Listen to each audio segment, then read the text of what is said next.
Hello students, बच्चों आज के इस वीडियो में हम chapter 3 pair of linear equations के असाइनमेंट के क्वेश्चंस को डिस्कस करेंगे। So question number 1 is x plus y equals to 3 and 2x plus 5y equals to 12। Solve the system of equations graphically. अब ग्राफिकली हमें graph की help से solve करना पड़ेगा। तो हमने आपको बताया था क्लास में जब पढ़ा रहे थे कि x प्लस वाई अगर 3 है तो यहाँ पर एक वेरिएबल डिपेंडेंट होता है और एक इंडिपेंडेंट होता है। आपको x निकालना पड़ेगा इन टर्म्स ऑफ y या y निकालना पड़ेगा इन टर्म्स ऑफ x। सो यहाँ और वही वेरिएबल निकालते हैं जिसका कोफिशिएंट छोटा होता है या दोनों कोफिशिएंट छोटे सेम है तो हम किसी को भी ले सकते हैं। तो हमने यहाँ से x की वैल्यू निकाल ली। x निकालने के लिए y इधर भेजना पड़ा हमें, तो ये हो गया 3 माइनस वाई। अब इसी इक्वेशन में यहाँ पर x जो है वो x जो है डिपेंडेंट है y पे। तो हमने क्या किया, यहाँ पे y की डिफरेंट वैल्यूज़ पुट की। अगर यहाँ पर हम y की वैल्यू 0 पुट करेंगे तो 3 माइनस 0 3 आ जाएगा, यानी x की वैल्यू 3 हो गई। और अगर यहाँ हम 1 पुट करेंगे तो x की वैल्यू 2 हो जाएगी। अगर यहाँ -1 पुट करेंगे तो x की वैल्यू 4 हो जाएगी। उन्हीं वैल्यूज़ को हमने यहाँ पुट किया, हमने ये y की वैल्यूज़ पुट कर दी और ये हमें x की वैल्यू मिल गई। सो हमें कोऑर्डिनेट्स क्या मिले, 3, 0, 2, 1 एंड 4, -1। सिमिलरली सेकेंड लाइन थी हमारी equation 2x plus 5y equals to 12। अब देखिए यहाँ x का कोफिशिएंट छोटा है तो हम यहाँ से x निकालेंगे, तो y को हमने तो ट्रांसफ़र कर दिया, x ने यहाँ मल्टीप्लाई में था 2 तो यहाँ हमने डिवाइड में डाल दिया। अब हम यहाँ फिर से x जो है वो डिपेंडेंट है y पे, तो हम क्या करेंगे, y की वैल्यू पुट करेंगे। y हमने 0 रख दिया, x की वैल्यू 6 मिल गई।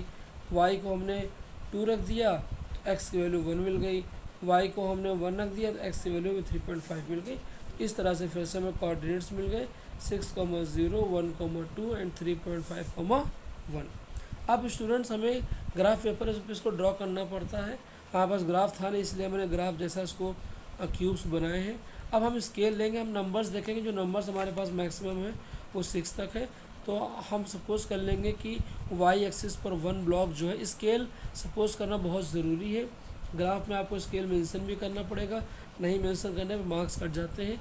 सो वाई एक्सिस पे 1 ब्लॉक जो होगा 1 को रिप्रेजेंट करेगा और एक्स एक्सिस पे भी 1 ब्लॉक 1 को रिप्रेजेंट करेगा। तो पहले हमने पॉइंट्स प्लॉट किए, 3, 0 ये पॉइंट था, 2, 1 ये पॉइंट था और 4, -1 ये पॉइंट था। तीनों पॉइंट्स को ज्वाइन करके हमने लाइन ड्रॉ कर दी और जो इक्वेशन थी इस लाइन की उसको हमने यहाँ पर लिख दिया ताकि पता रहे कि ये लाइन किस इक्वेशन की है।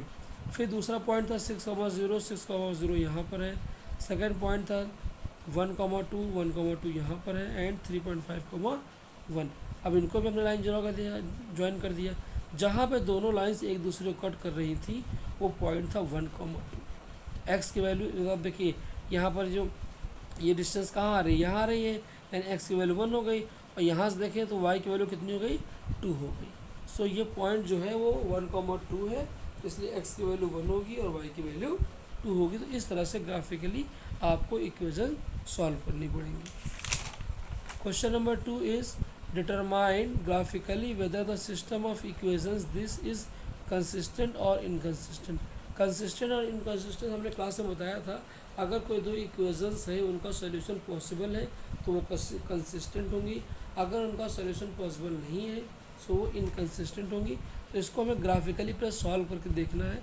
सिमिलरली जैसे आपको मैंने बताया था, दो इक्वेशंस थी, हमने यहाँ से x निकाल लिया इन टर्म्स ऑफ y की वैल्यू पुट करके हमने कोऑर्डिनेट्स निकाल लिए। और यहाँ पर दूसरी इक्वेशन थी 4x - 2y इक्वल्स टू 5। यहाँ y कोफिशिएंट छोटा तो हमने यहाँ से y निकाल लिया। फिर से हमने यहाँ x को इंडिपेंडेंट बनाया और x की वैल्यूज़ पुट करके y निकाल लिया और फिर कोऑर्डिनेट्स निकाल लिए। इन कोऑर्डिनेट्स को यहाँ हमने प्लॉट किया। प्लॉट करने के बाद दोनों लाइंस एक दूसरे को कट कर रही थी, जैसा भी मैंने पिछले क्वेश्चन में बताया था, यहाँ कट कर रही है। सो पॉइंट क्या होगा, 1, -1/2। सो ये 1, -1/2 यानी दोनों लाइन कट कर रही हैं। इनका मतलब है कि इनका सोल्यूशन पॉसिबल है, और अगर सोल्यूशन पॉसिबल है तो इसका मतलब इक्वेशन जो थी वो कंसिस्टेंट हैं। अगर सोल्यूशन दोनों लाइन कहीं कट ना करती तो मतलब सोल्यूशन पॉसिबल नहीं है, तो वो इनकंसिस्टेंट हो जाता। अगला क्वेश्चन है solve x plus y upon x y equals to 2 and x minus y upon x y equals to 6। अब दो इक्वेशंस हमें यहाँ पे दी गई, सॉल्व करना है। किस मेथड से सॉल्व करना है ये गिवन नहीं है, तो आप चाहे इसको क्रॉस से करें, चाहे सब्स्टिट्यूशन से करें, चाहे आप इसको एलिमिनेशन से करें। तो हमने क्या किया, x upon x plus y upon x y में डिनोमिनेटर एक्स वाई था, तो एक्स से हमने क्या एक्स वाई से हमने एक्स को भी डिवाइड कराया, वाई को भी डिवाइड कर दिया। तो जब हमने एक्स को डिवाइड कराया एक्स वाई से तो एक्स कैंसिल हो गया, वाई को कराया तो वाई कैंसिल हो गया। तो ये स्टेटमेंट बचा। यहाँ पर हमने 1/x को a सपोज कर लिया और 1/y को हमने b सपोज कर लिया, तो ये b plus a equals to 2 equation हमारी बन गई। सिमिलरली हमने सेकेंड इक्वेशन को भी डिवाइड कराया। सो 1/x प्लस वाई से हमें ये मिल गया और y/y से ये मिल गया, यहाँ से एक्स कट जाएगा, यानी 1/y माइनस 1/x फिर से यहाँ बचेगा। सो इसी तरह से यहाँ पर भी हमने 1/x को हमने a माना था, 1/y को हमने b माना था, तो b माइनस a की वैल्यू हमें यहाँ से 6 मिल गई। अब दो इक्वेशन हमारे पास है, अब इनको चाहे जिस मेथड से आप सॉल्व करें, कोफिशिएंट से बराबर होते हैं तो और साइन डिफरेंट होते हैं तो हम करते क्या है, इसको एलिमिनेशन सॉल्व कर लेते हैं। तो यहाँ पे देखिए साइन डिफरेंट है a के, अगर इन इक्वेशंस को हम ऐड कर दें तो a यहाँ से कैंसिल हो जाएगा, ऐड करने पे a कैंसिल हो गया, b प्लस b 2b हो गया, 6 प्लस 2 8 हो गया। सो b की वैल्यू यहाँ से 4 मिल गया। इस b की वैल्यू को हमने इक्वेशन नंबर 1 में फिर से पुट कर दिया, तो यहाँ से हमें a की वैल्यू -2 मिल गई। अब आपको b मिल गया और आपको a मिल गया, जबकि आपको निकालना क्या था, x और y निकालना था।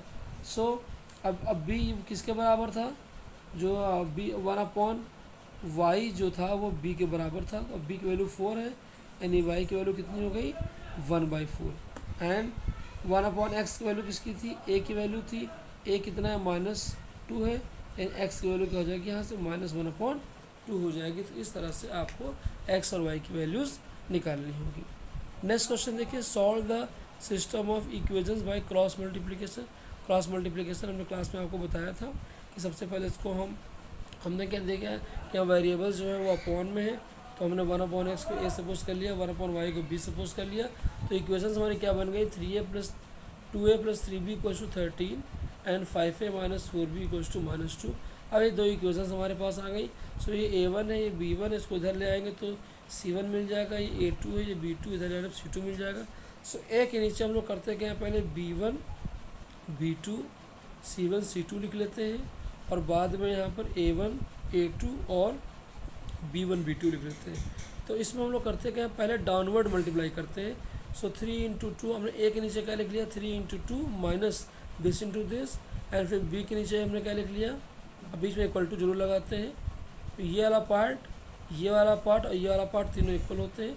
सो a/3 × 2 -4 × -13 एंड b/13 -13 × 5 -2 × 2, मतलब पहले डाउनवर्ड इंटू फिर बाद में अपवर्ड इंटू, और अपवर्ड से पहले minus, downward minus upward. Similarly यहाँ पर भी डाउनवर्ड माइनस अपवर्ड, यहाँ पर भी डाउनवर्ड माइनस अपवर्ड।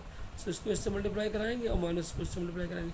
अब जहाँ बीच में सब में इक्वल टू लगा होता है, तो अब हम इसको सॉल्व करेंगे। पहले इस सॉल्व करने पे हमारा आया a/-46, इसको सॉल्व कराया हमने तो b/-69, इसको सॉल्व कराया हमने तो 1/23 आ गया। अब यहाँ से जब हमको वैल्यूज निकालनी होंगी आपकी, तो जब इसको हम इससे कंपेयर कराएंगे सो हमें a की वैल्यू मिल जाएगी 2, और जब इसको कंपेयर कराएंगे तो हमें वैल्यू मिल जाएगी b। हमें निकालना x और y था, a जो था 1/x के बराबर था, इसलिए x की वैल्यू हाफ हो गई, और b 1/y के बराबर था, इसलिए y की वैल्यू 1/3 हो गई। तो स्टूडेंट्स इस तरह से आपको पेयर ऑफ लीनियर इक्वेशंस के असाइनमेंट को सॉल्व करना है। रेस्ट क्वेश्चंस को हम अगली क्लास में डिस्कस करेंगे।